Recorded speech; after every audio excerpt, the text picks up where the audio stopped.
jawab di sampean. Orang tua mau pinjem, orang tua mau minta. Tar dulu mak, saya ngomong sama istri saya karena duitnya di istri saya. Bodoh itu anak yang semacam itu. Sampean mau mendapatkan syafaat dari mana ketika dengan orang tua yang melahirkan masih tergantung dengan istri? Gak boleh. Gak boleh. Orang tua jenengan, Pak, ketika ambil harta jenengan tanpa izin sampean, ini sah halal. Lo kok mau minta, mau utang, izin ke istri dulu. Masya Allah. Ini repot. Berbeda ketika orang tuanya istri, yang istrinya tidak kerja, tidak punya penghasilan. Ini harus izin suami. Karena suaminya yang punya paham betul? Ketika anak laki-laki, sampai anak laki-laki, orang tuanya datang, mau minta duit, mau pinjam duit. Terus anak laki-lakinya ngomong nanti dulu, mah. Loh, ini zamannya sahabat sudah ada semacam ini. Kira-kira zaman sekarang ada enggak laki-laki, anak laki-laki yang begini? Masya Allah, ini berarti berarti takut sama istri. Ojo diulangi sampean. Serem. Ini zamannya sahabat sudah ada. Orang tuanya datang ke anak laki-lakinya. Dia minta gandum. Minta, kalau orang Arab ini makanan sehari-harinya di gandum. Apakah kamu punya gandum? Ketika kamu punya, ibu utang. Pinjam gandumnya, nanti ibu balikan. Sebentar dulu, Ma. Saya izin istri dulu. Ini Nabi mendengarkan sahabat semacam ini, murka beliau. Bodoh kalau ada sahabat yang semacam itu. Ridhonya Allah ini tergantung ridho orang tua. Ketika orang tua tidak ridho, jelas pasti Allah tidak ridho. Pasti. Lah kalau ada orang tua sampai minta, jangankan hutang. Orang tuanya bapak, ambil duitnya bapak tanpa izin bapak, halal hukumnya. Paham ya? Sampean duwe bojo ngono galak, ojo dikei. Jual, istrinya ditukar wedhus. Kok takut sama istri? Jangan semacam itu, ya Allah. Ini apalagi anak laki. Yang menantu saja ini tidak boleh membeda-bedakan antara orang tua yang melahirkan dengan orang tuanya istri atau mertua. Ini tidak boleh dibeda-bedakan. Karena mertua juga mahram, haram dinikah, dan kita ketika menyentuh kulitnya ini tidak membatalkan. Alhamdulillah orang tua saya sudah meninggal. Ya ojo. Jangan begitu. Ternyata ketika orang tua sampean masih hidup, sampean begitu, durhaka sampean. Malah susah sampean minta maafnya. Ini orang tuanya sudah meninggal, mau minta maaf gimana?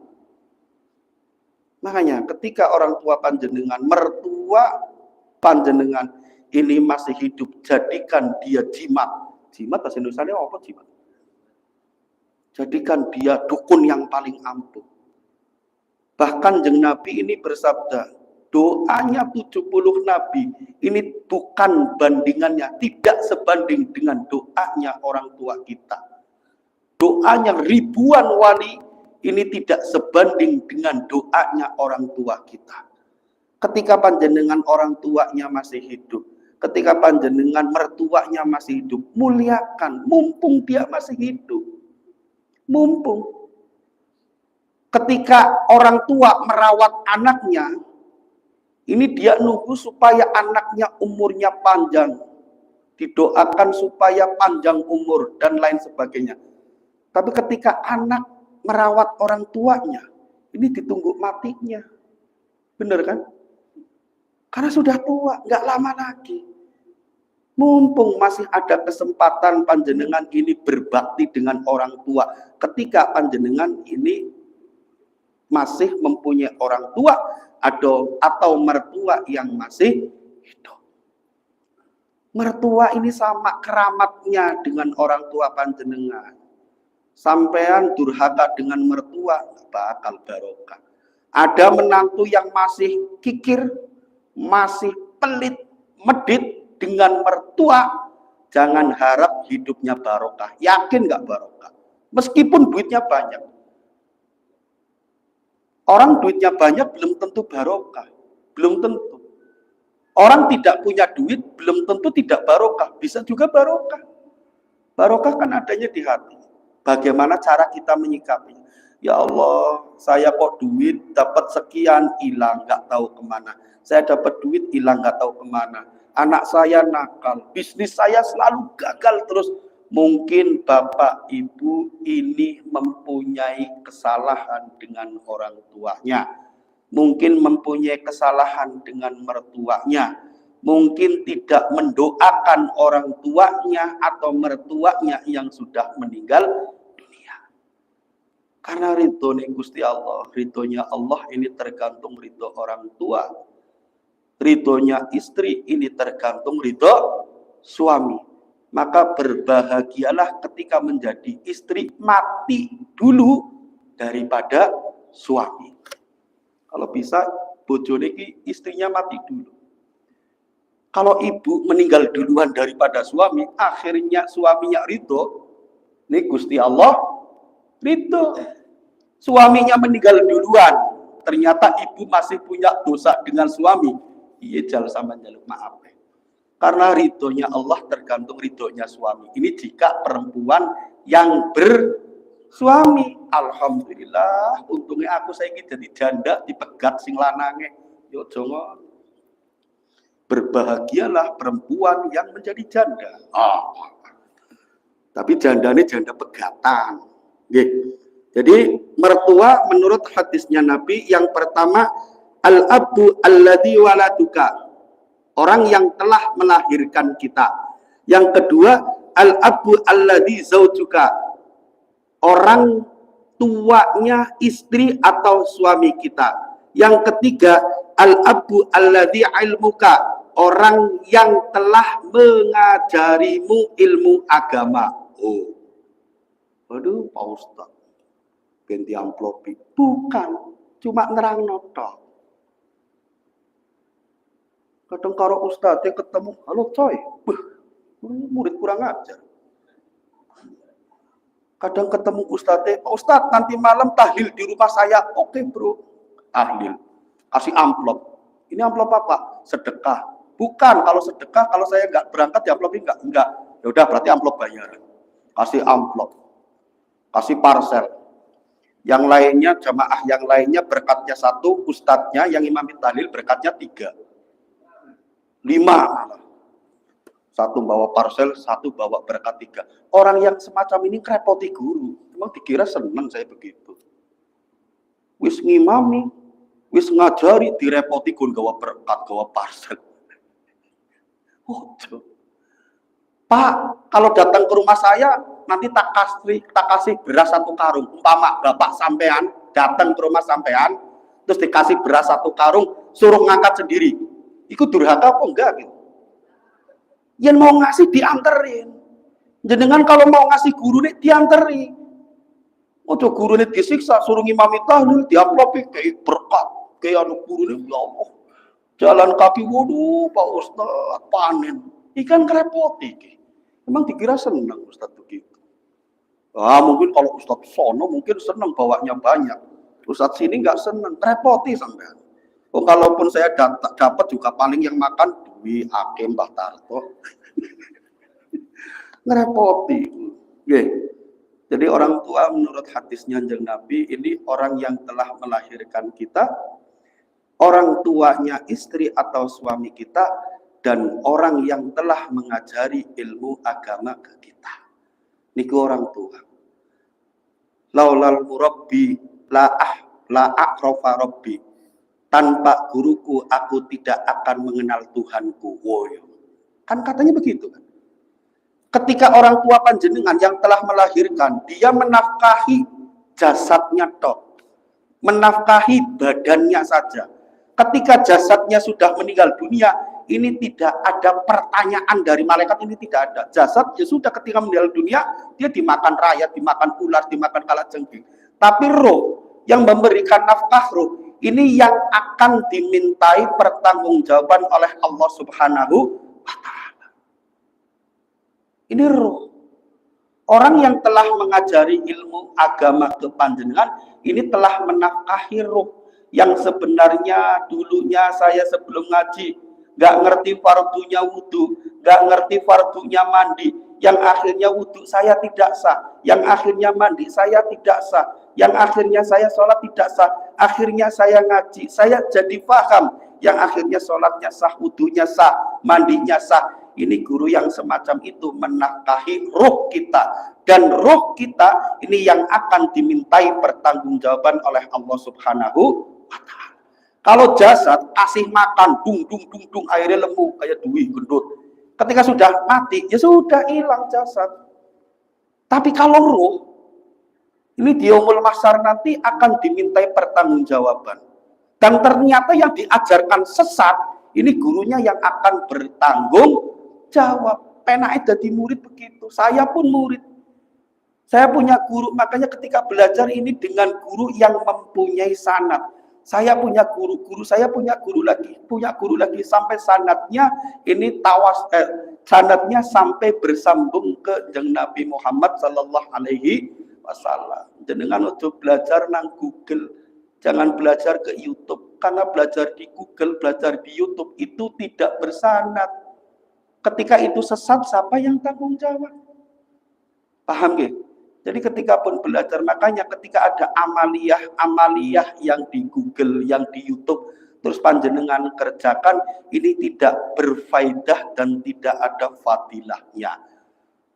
Zikir pagi, baca surat ini sekian-sekian kali, dapat dari YouTube, dapat dari Google, akhir panjenengan kerjakan, tidak ada fadilahnya, di-share lagi. Baik. Kan kadang repotnya gitu. Berbeda ketika talaki. Talaki ini belajar dengan berhadap-hadapan. Jenengan begini ini namanya talaki. Belajar dengan cara berhadap-hadapan. Inilah namanya talaki. Ketika mengamalkan ini ada fadilahnya, ini ada faedahnya. Tapi jenengan ketika mengamalkan zikir pagi, zikir sore hari, baca ayat sekian kali, di-share di status WhatsApp, amalkan, nggak berfaedah, tidak ada fadilahnya, karena tidak bersanad. Lagi kadang wong saiki malah nggak mau belajar ngaji yang talaki, nggak mau. Udah di YouTube saja sudah banyak, di Google saja sudah banyak. Makanya hal yang semacam ini sudah diprediksi oleh Nabi kita Muhammad SAW 1400 tahun yang lalu. Sayati zamanin minal ummati yafirru minal ulama'i wal fuqaha'i. Nanti di suatu saat umatku ini akan lari dari ulama wal fuqaha'i dan dari orang-orang yang ahli fikih. Fayab tali humullahu bisalatin baliyatin. Ketika orang sudah lari pada para ulama, ketika orang sudah tidak percaya dengan orang yang ahli fikih, dia malah lebih suka belajar lewat medsos daripada belajar lewat talaki. Fayab tali humullahu bisalatin baliyatin. Maka ketika orang yang semacam ini akan diberi 3 macam cobaan. Dia nggak mau belajar dengan guru secara talaki, malah dia belajarnya di medsos. Dia lari, nggak mau dia. Ngapain ngaji lewat medsos saja saya bisa. Dia nggak mau dia. Ini sudah diprediksi sama Nabi. Ketika orang yang semacam ini, maka akan diberikan fayab tali humullahi bisalatin baliyatin. Maka akan diberikan 3 macam cobaan. Yang pertama, yarfa'ullahul barokah min kasbihim. Yang pertama, ketika dia sudah menjauhi ulama, sudah tidak percaya dengan ulama, sudah tidak percaya dengan ahli fikih, wis kadang nggak percaya dengan ulama, dengan ustadz, dengan guru, ngerasani pisah. Ngaji, guru ini nggak ada, ngerasani. Orang yang semacam ini yarfa'ullahul barokah min kasbihim. Pekerjaannya penghasilannya yarfa'ullahal barokah, Allah menghilangkan keberkahan hasil dari pekerjaannya. Sampan punya penghasilan berapapun, ini tidak akan barokah ketika dia tidak menghormati gurunya, ketika dia lari dari ulama, ketika dia sudah tidak percaya dengan orang ahli fikih. Hasil pekerjaannya ini tidak akan barokah. Mau kerja 28 jam pun, sehari semalam itu 24 jam. Loh, ini kerjanya 28 jam. Tapi dia nggak mau ngaji. Ngajinya di medsos. Kerja banting tulang pun, tulangnya dibanting. Hasil pekerjaannya ini tidak barokah. Ini hadis sahih. Yang kedua, ketika orang sudah tidak mau ngaji dengan talaki lagi, menjauhi para ulama, menjauhi ahli fikih, yusallitullaha bisultanan dzaliman, dia akan dipimpin oleh pemimpin yang zalim. Dia jadi karyawan, manajernya, bosnya orang zalim. Dia kerja dimanapun, pimpinannya ini orang zalim. Dia bisnis dengan siapapun, bisnisnya dengan orang zalim. Wih, efeknya semacam itu. Efek yang nomor 3, yahruju anid dunya bi ghairi imanin. Ketika orang sudah tidak mau ngaji lagi, sudah tidak percaya dengan ulama, dengan guru-gurunya lagi, selalu membangkang, selalu mencela orang-orang alim, yahruju anid dunya bi ghairi imanin. Dia keluar dari dunia atau dia meninggal bi ghairi imanin, tanpa membawa iman, meninggalnya su'ul khatimah. Ini na'udzubillah min dzalik. Ojo panjenengan dulu waktu di kampung yang mengajarkan alif, ba, ta, sa, ini paling tukang ngarit, ini paling tukang nyangkul, hormati. Jenengan bisa baca alif, ba, ta, sa, ini karena dia. Kalau ngajar orang yang sudah bisa ngaji, gampang, tinggal meneruskan saja. Tapi guru yang paling utama, pondasinya guru ini, guru yang pertama kali mengajarkan alif, ba, ta, sa. Guru yang pertama kali mengajarkan bismillahirrahmanirrahim. Ini luar biasa. Kadang jenengan lebih menghargai dai-dai yang kondang di luar sana daripada guru-guru di tempat panjenengan yang setiap hari ngajarin alif, ba, ta, sa. Jenengan ngundang penceramah kemana-mana, bisarohnya, amplopnya 2 juta, 3 juta. Pernah sampai ngamplopi guru anak sampean 3 juta, 2 juta? Ora pernah. Alasan, wah iki make kampung. Lah iki repot. Gak boleh. Gak boleh. Makanya guru-guru yang di pesantren, yang ngajarin kitab dan lain sebagainya, ini lebih mulia derajatnya dengan guru-guru yang di kampung-kampung, yang ngajarin alif, ba, ta, sa. Kalau ngajarin baca kitab, yang diajarin sudah bisa baca Quran, yang diajarin sudah hafal Fatihah, yang diajarin sudah hafal rukun sholat. Ini enak. Makanya saya punya prinsip, jadi dai keliling dari masjid ke sana ke sana. Tapi ketika tetangga kanan kirinya tidak diajari, ini tidak manfaat. Jadi penceramah diundang ke Cirebon, diundang ke Sumatera, diundang ke kabupaten lain, tapi tetangganya nggak pernah diajarin, ini tidak manfaat. Nggak manfaat. Nggak ada apa-apanya, nggak ada hasilnya. Orang lain yang jauh di sana diajari, tetangganya nggak diajari. Ini kebalik kan? Kebalik. Tangganya dulu, keluarganya dulu diajarin, tetangganya diajarin. Kalau waktunya ada, baru keluar sana. Ceramah kemana-mana, tapi tetangganya tidak diajarin ngaji. Nah, ini yang kebalik. Oke. Jadi yang namanya orang tua, menurut Nabi kita Muhammad Shallallahu Alaihi Wasallam ini ada 3. Yang pertama, orang yang telah melahirkan kita. Yang kedua, orang tuanya, istri atau suami kita. Yang ketiga, orang yang telah mengajari ilmu agama kita. Ojo sembrono. Akhlaknya dipakai ketika dengan orang tua, baik mertua, baik orang yang melahirkan kita atau kepada orang yang mengajari kita, dipakai, akhlaknya dipakai. Saya dulu di Lirboyo, setelah dari Tebuireng saya di Lirboyo, di Kediri, pesantren Lirboyo 11 tahun. Saya 11 tahun di Lirboyo, ini cuma 4 tahun dikasih wesel sama emak bapak saya.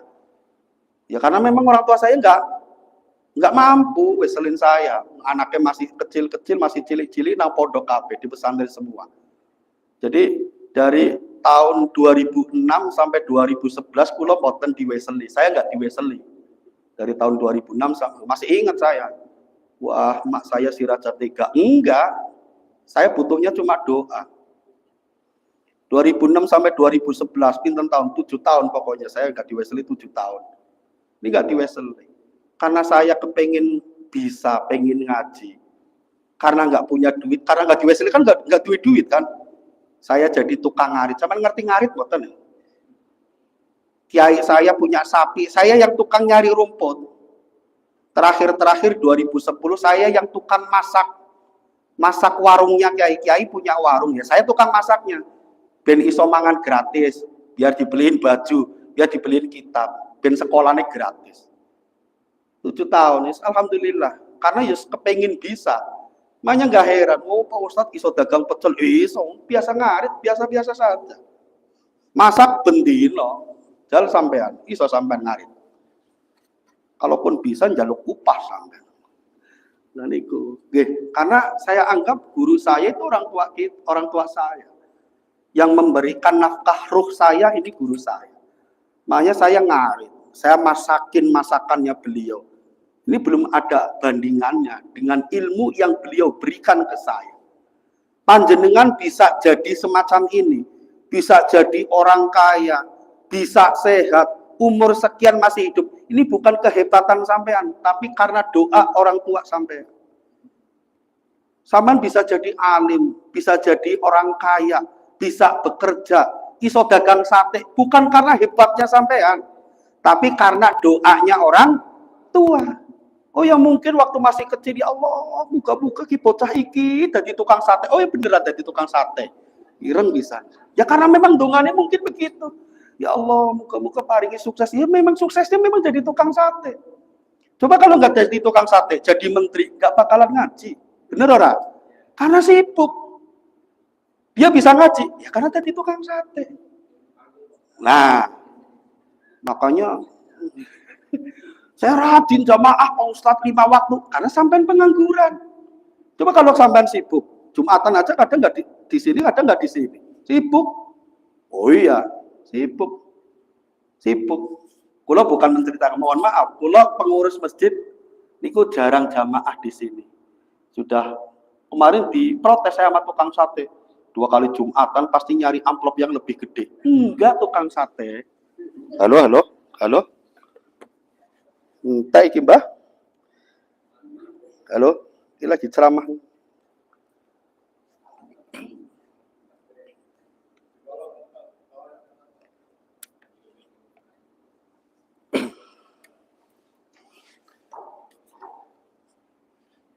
Kulo niki ngapunten, jadi pengurus masjid jarang jamaah di sini. Yang jelas kalau malam nggak bisa, karena memang ada anak-anak ngaji.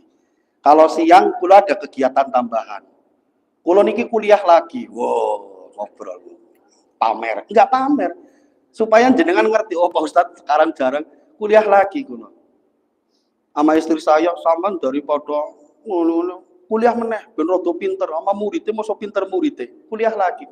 Karena bagi saya yang namanya belajar ini tidak ada yang namanya percuma, pasti ada hasilnya.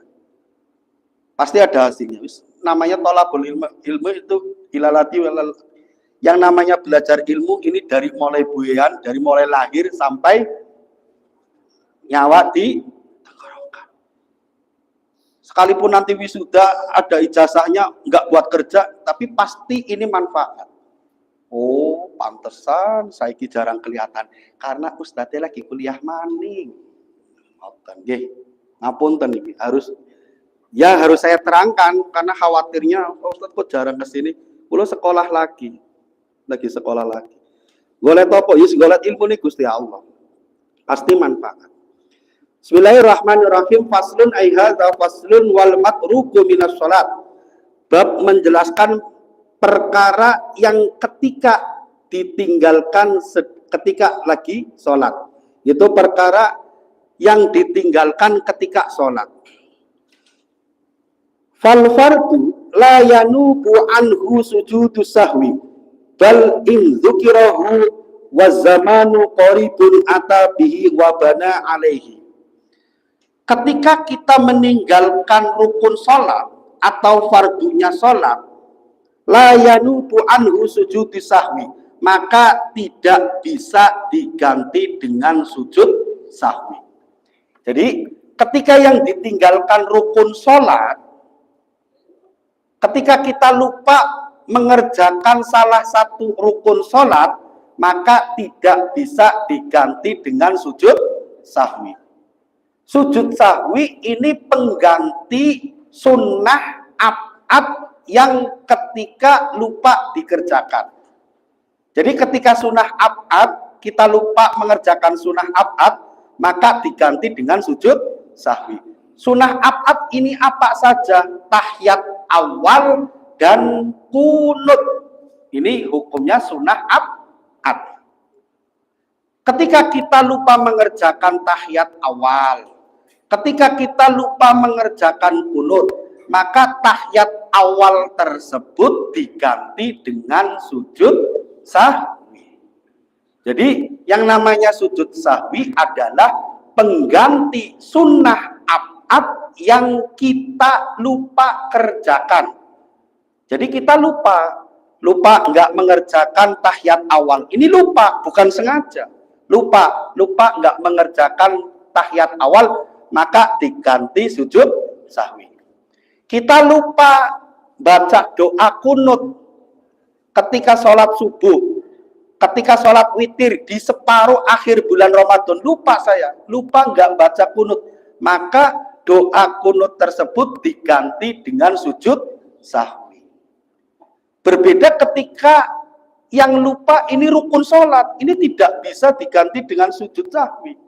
Nah, sujud sahwi ini kapan dikerjakan? Setelah membaca tahiyat akhir sebelum salam.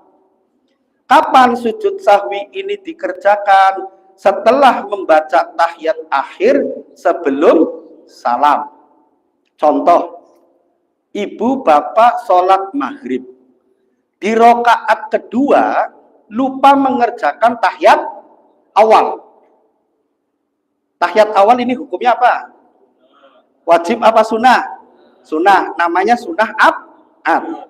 Lupa mengerjakan tahiyat awal. Ya sudah berdiri, nggak usah tahiyat awal. Setelah tahiyat akhir, di rakaat ketiga, sujud di rakaat ketiga, ini ketika dia ingat, oh tadi nggak tahiyat awal nih. Di rakaat ketiga, pas sujud sebelum tahiyat, lupa, ingat. Tadi saya nggak tahiyat awal, maka duduk tahiyat akhirnya ini harus duduk iftiros. Duduk iftiros ini apa? Duduk seperti duduk di antara dua sujud. Jadi ketika mau mengerjakan sujud sahwi, ini harus duduknya duduk iftiros. Duduk bukan duduk tahiyat akhir. Kalau duduk tahiyat akhir namanya duduk tawaruk.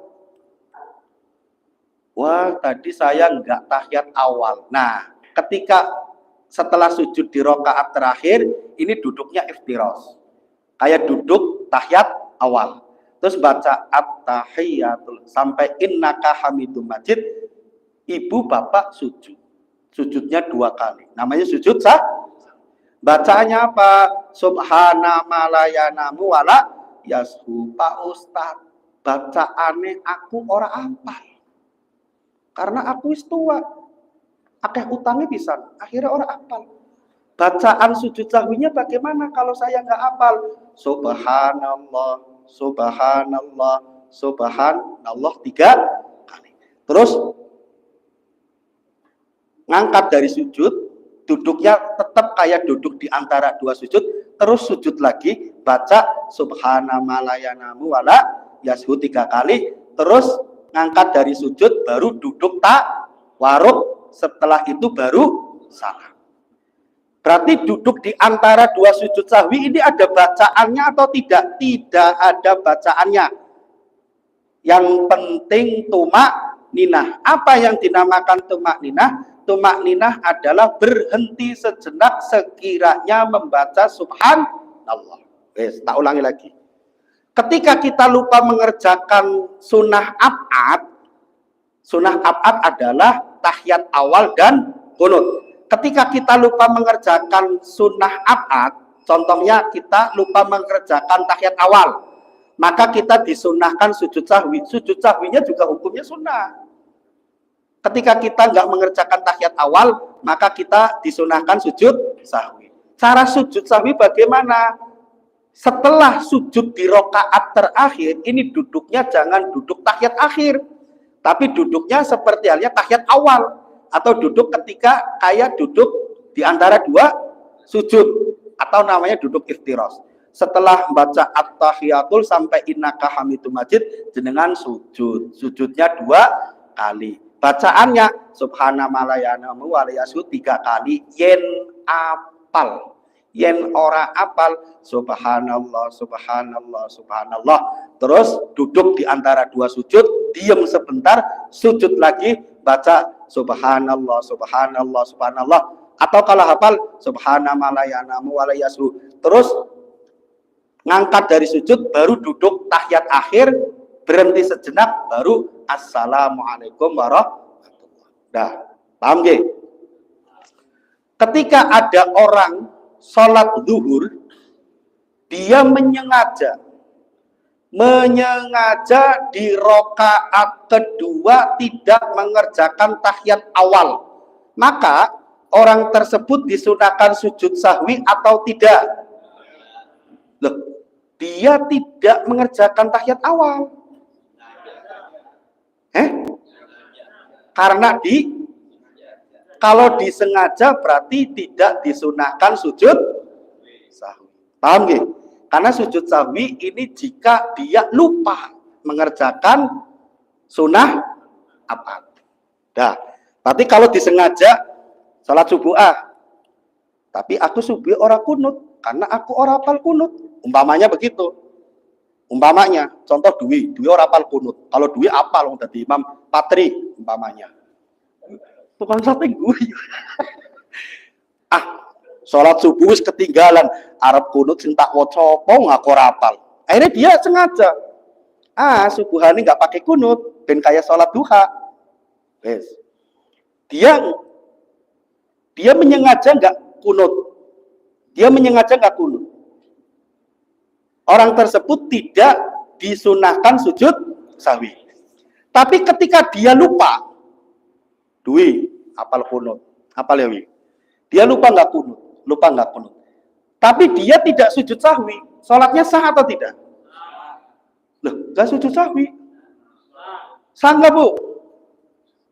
Dia lupa nggak kunut, lupa tidak kunut, terus dia tidak sujud sahwi. Sholatnya sah apa tidak? Loh.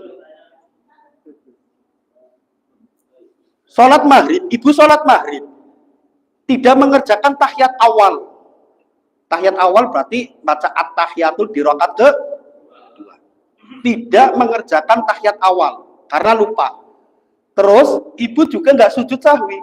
Sholat maghribnya sah atau tidak, Bu? Sah apa ora? Sah apa enggak, Bu? Kalau bapak-bapak keren. Emak-emak, sah apa enggak? Loh, dia tidak mengerjakan tahiyat awal dan tidak sujud sahwi. Salat maghribnya sah apa enggak? Loh. Dia tidak mengerjakan tahiyat awal, lupa, dan juga tidak sujud sahwi. Sah apa enggak? Loh, kan enggak tahiyat awal. Terus enggak juga sujud sahwi. Sah enggak sholat maghribnya? Ada yang jawab sah? Ada. Ada yang jawab enggak sah? Ada. Ada. Tahiyat awal hukumnya apa? Sujud sahwi hukumnya apa? Berarti kalau nggak tahiyat awal, ya nggak sujud sahwi, sah atau tidak? Sah. Apa jawab salah gara-gara wis ngelik sampai? Oh, ora. Makanya diperhatikan, sujud sahwi adalah pengganti sunnah abad yang dia lupa tidak kerjakan. Maka ketika dia lupa mengerjakan tahiyat awal, nggak tahiyat awal, yo nggak sujud sahwi, yo sholatnya sah, tapi tidak mendapatkan pahala kesunahan.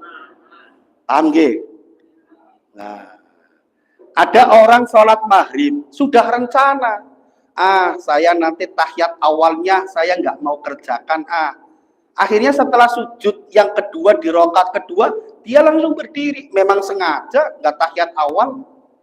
Terus pas tahiyat akhir, yo langsung salam, nggak sujud, yo sholatnya sah. Karena tahiyat awal ini bukan rukun sholat. Ini hukumnya sunnah abad. Sunnah abad ada dua, tahiyat awal dan kunut. Ketika orang lupa mengerjakan tahiyat awal, lupa mengerjakan kunut, maka disunahkan sujud sahwi. Disunahkan, bukan diwajibkan. Disunahkan sujud sahwi sebelum salam. Bagi orang tua yang sudah mumet, ya sudah nggak usah sujud sahwi, langsung salam. Daripada akhirnya sampai ngapal doa sujud sahwi, akhirnya mumet setruk mati, ya sudahlah, perkara sunnah. Cuma kan jenengan akhirnya sholatnya tidak mendapatkan pahala kesun. Kalau nggak hafal doa sujud sahwi, jenengan sujud sahwinya bacanya subhanallah, subhanallah, subhanallah. Itu dok. Masa bacaan subhanallah orang apal? Nggak apal Pak Ustadz. Tadi apa? Subhanallah. Nggak apal. Masa subhanallah nggak apal? Pindah agama baik. Masa subhanallah ya orang apal? Pak Ustadz, saya kan nggak hafal kunut. Saya kan nggak hafal kunut. Kalau sholat jamaah enak, tinggal jawab amin, amin, amin. Saya perempuan, jarang sholat jamaah subuh di masjid. Sholat jamaah subuhnya di masjid kalau hari Sabtu saja karena mau ngaji. Terus ketika sholat subuh, apa saya tidak kunut? Tetap disunahkan kunut, tapi tidak hafal doa kunut. Minimal ini doa minta keselamatan. Apa Pak Ustadz kalau nggak hafal doa kunut? Rabbana atina fid dunya hasanah wa fil akhirati hasanah wa qina adzabannar. Allahu akbar. Enak. Alhamdulillah, berarti saya nggak usah ngapalin doa kunut. Ya ojo. Karena doa kunut ini tidak harus Allahumma hdina fiman hadait, tidak harus itu. Cuma afdolnya itu. Doa kunut yang penting doa minta keselamatan. Berarti doa kunut saya nggak hafal doa kunut Pak Ustadz, tapi tak ganti Allahumma barik lana fima rozaqtana. Wah, kena ada benar. Kunut sah napa mboten niku? Yo nggak sah kuwi doa arep pangan sego penampan. Doa kunut minimal doa keselamatan. Bagi yang tidak hafal doa kunut, ini tetap disunahkan baca kunut. Gak hafal doa kunutnya, yang penting doa minta keselamatan. Rabbana atina fid dunya hasanah wa fil akhirati hasanah wa qina adzabannar. Allahu akbar. Oke. Berarti besok saya kalau ngimami subuh kunutnya biar nggak lama, Robbana atina. Ini bagaimana Pak Ustadz? Tetap mendapatkan pahala kesunahan. Tapi kan kelihatan bodoh nih imam yang semacam itu kan. Ini terlihat imam malas ngapal doa kunut. Afdolnya Allahumma hdina fiman hadait sampai selesai. Tapi minimal ketika tidak hafal Rabbana atina fid dunya hasanah wa fil akhirati hasanah wa qina adzabannar, supaya panjenengan sholat subuhnya, sholat witirnya di akhir Ramadan ini tetap mendapatkan pahala kesunahan menurut madhab Syafi'i. Jadi ketika jenengan sholat subuh di masjid lain ternyata bacaan kunutnya nggak sama dengan masjid kita, ya nggak masalah. Karena doa kunut ini tidak harus Allahumma hdina fiman hadait. Yang penting doa minta keselamatan. Jenengan gak hafal doa kunut, santai, gak apa-apa. Yang penting Rabbana atina fid dunya hasanah. Saya sudah hafal, tapi kelamaan Pak Ustadz, mendingan Rabbana atina fid dunya hasanah, terserah.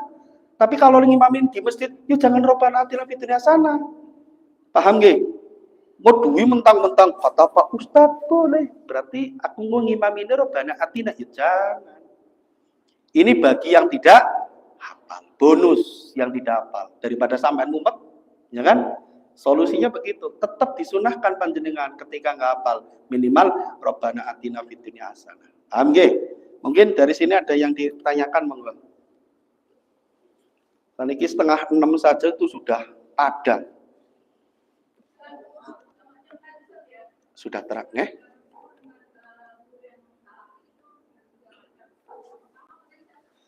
Guru orang tua ini ada 3. Berarti orang yang wajib dihormati ini ada 3. Yang pertama orang yang telah melahirkan kita. Yang kedua orang tua suami kita atau orang tua istri kita.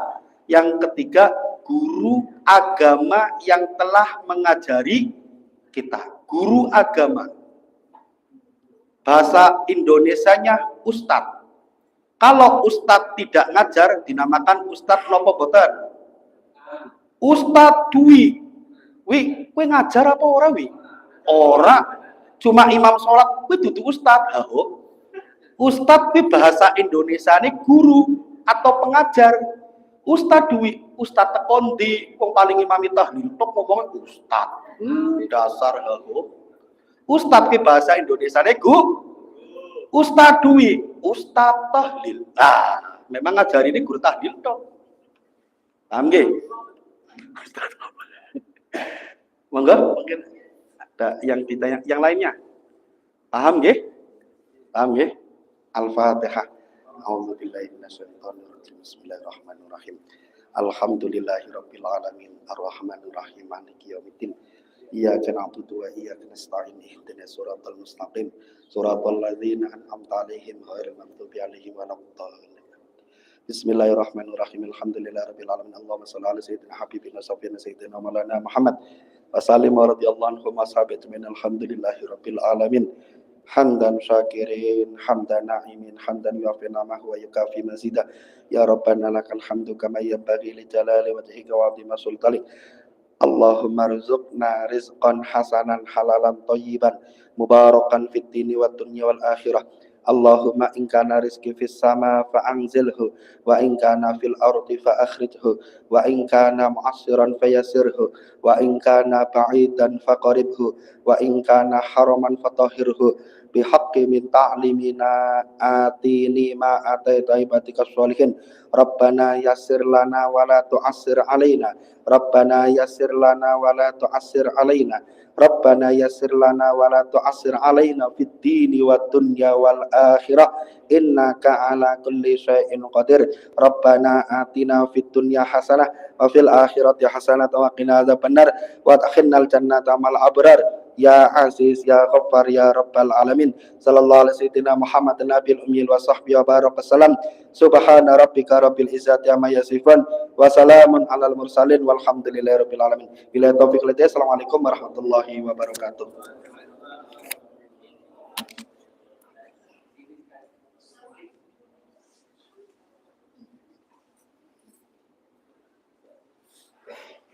Pon dulu tunggu dia pon. Nah, itu tanya kan. Banyak banget. Jadi malam Sabtu nggak libur. Artinya lo mau setengah 2 apa orang ngomong. Sampai